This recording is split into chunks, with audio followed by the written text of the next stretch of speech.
Alô, amigos e amigas, esse é o programa Agenda Econômica, que hoje vai analisar a atuação das empresas brasileiras no exterior. O nosso convidado é o professor Roberto Piscitelli, professor de Finanças Públicas na Faculdade de Economia da Universidade de Brasília.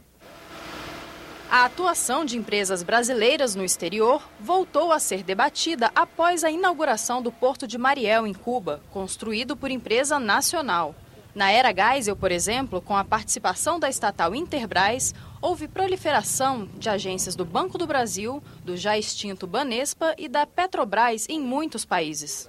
Hoje os tempos são outros, porém a integração regional latino-americana é uma das oportunidades abertas para a inserção de empresas brasileiras no mercado internacional. Professor, muito obrigado por ter aceito o nosso convite. Eu que agradeço. Naquela época, a era Geisel, por exemplo, havia aí um corpo estatal um pouco mais consolidado, a Interbras.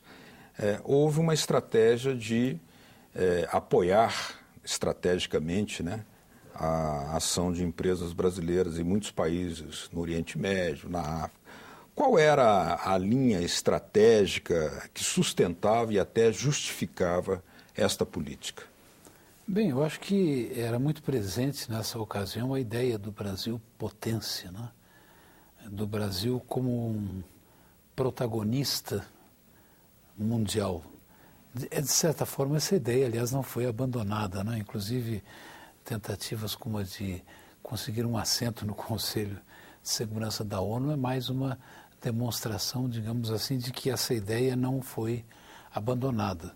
Uhum. Por outro lado, ela seguiu, de alguma forma, uma tendência a par do crescimento da economia brasileira, de um processo de internacionalização da economia. Uhum. Como nós tínhamos e temos grandes empresas, de certa forma nós temos também as nossas empresas transnacionais e de alguma forma elas estão dispostas e desejosas de participar desse mercado mundial, né, ou de conquistar uma fatia desse mercado, se tornarem mais competitivas a ponto de poderem disputar, por exemplo, uma licitação ou conseguir um contrato para fornecimento de bens ou serviços em qualquer parte do mundo, principalmente em mercados emergentes, não é? Ou em mercados ainda não suficientemente explorados. Então, essa ideia mesmo de abertura no sentido de avançarmos mais no hemisfério sul é uma coisa que é até certo ponto compatível com a condição do Brasil e com o processo de internacionalização da economia mundial. Agora, naquela época, os investimentos brasileiros em infraestruturas, sobretudo, eram da ordem de 6%. Hoje não ultrapassam 2% do PIB. Reduziram-se em 2/3 praticamente. Mesmo assim, houve participação intensa em grandes obras, né, seja na Líbia, no Iraque, em Angola, construção de hidrelétricas, estradas, né, carreteiras importantes. Qual a vantagem que isso traz imediatamente para a economia nacional, independente aí do ponto de vista do regime político? Porque naquela época nós não estávamos no Estado de Direito. Eu acho que essa é uma tendência que, aliás, ou é uma tentativa que não se restringe às empresas brasileiras ou ao Brasil, não é? De alguma forma é algo perseguido por outras economias e principalmente pelas economias mais desenvolvidas. Não? Uhum. Evidentemente que existe essa perspectiva de abertura e de expansão do mercado, não é? De conquista e ampliação de novos mercados e, com isso, de obtenção de divisas. À medida que existe capacidade para essa expansão, o fato de atuarmos, ou de essas empresas atuarem também no exterior, é uma forma, inclusive, de não apenas consolidarem a sua participação, como também estabilizarem os seus níveis de produção, de atividade. Ou seja, não deixa de ser um mecanismo através dos quais é possível estabelecer um equilíbrio ou compensar, por exemplo, eventuais situações de retração, de redução do nível de atividade interna. Por outro lado, é preciso notar que esses países, particularmente os exemplos que você citou, não é, Beto, e o tipo de empreendimento que se fez, ele na realidade trouxe outros benefícios ou benefícios encadeados para a economia brasileira, para outros setores da economia brasileira. À medida que a maior parte desses bens e serviços é produzida e oferecida por empresas brasileiras ou por outras empresas brasileiras. Então, isso me parece que tem a faculdade de promover uma maior integração entre os diversos setores e, portanto, de alguma forma reverte em benefício da própria economia interna e tem um caráter capaz de disseminar esse processo dentro da economia brasileira, ou seja, não é algo que se restrinja àquela empresa ou àquele setor ou que se concentre apenas na atividade propriamente no exterior.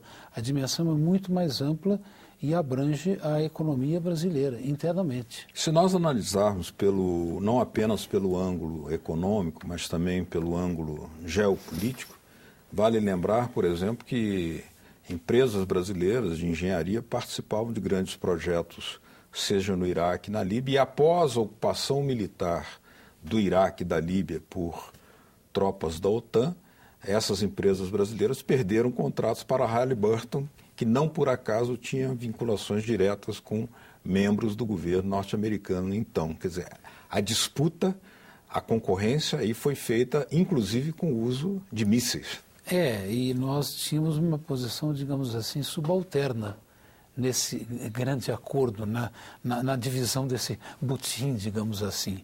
O que eu vejo numa fase mais recente, e isso me parece que é promissor, é o fato de esse esforço ser muito mais nacional, né, e de se fazer mais por conta própria, por esforço próprio, sem uma vinculação, sem uma dependência ou sem esse caráter subalterno em relação a essas grandes empresas que já ocupam uma posição ou posições de destaque no mercado mundial.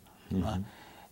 Por outro lado, eu vejo também uma vantagem de que hoje esse processo está mais diluído, né? E não se concentra apenas em determinadas áreas, como aconteceu no passado, associadas a conflagrações, a processos revolucionários, a derrubada ou tomada de governo, substituição de regimes, etc.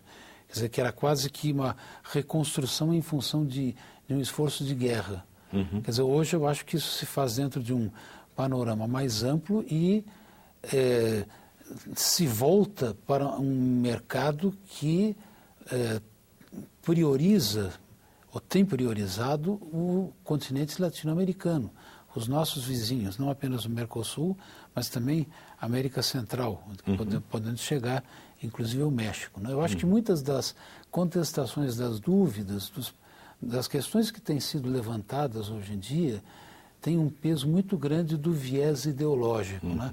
O questionamento em relação a essa ação de empresas brasileiras e particularmente ao financiamento de empresas brasileiras, via BNDES em particular, tem um forte viés ideológico.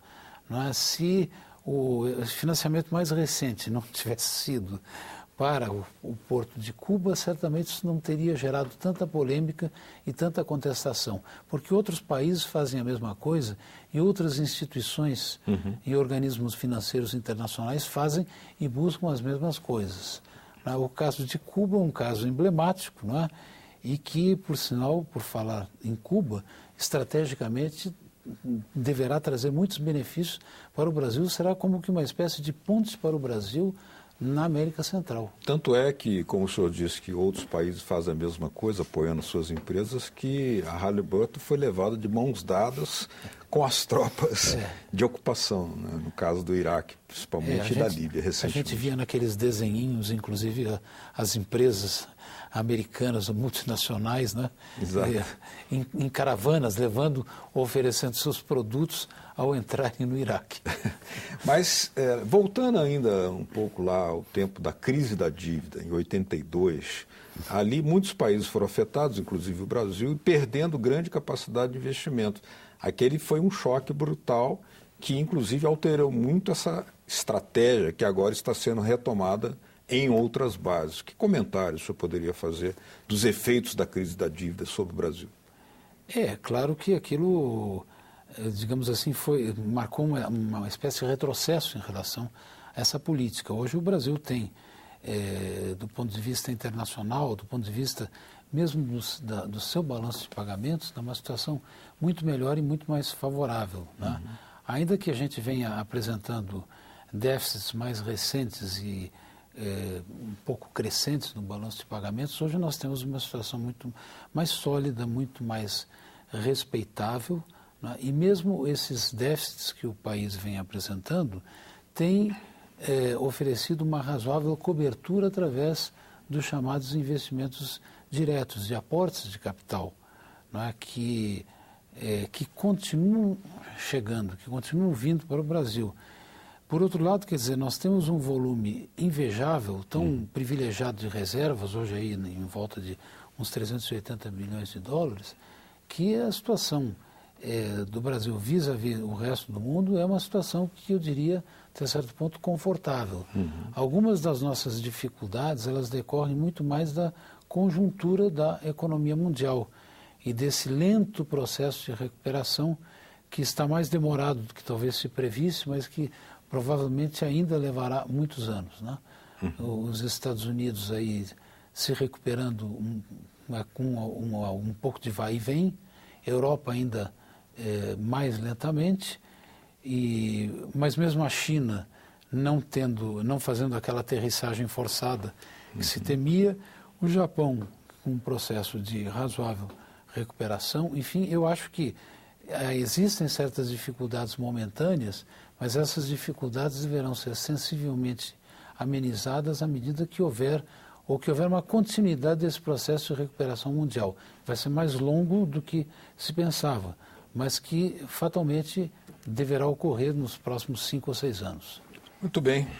Nós estamos conversando aqui com o professor Roberto Piscitelli, da Universidade de Brasília. Vamos fazer uma pequena pausa aqui no Agenda Econômica e voltaremos debatendo ainda o papel das empresas brasileiras no exterior. Continue conosco aqui no Agenda Econômica. Até já.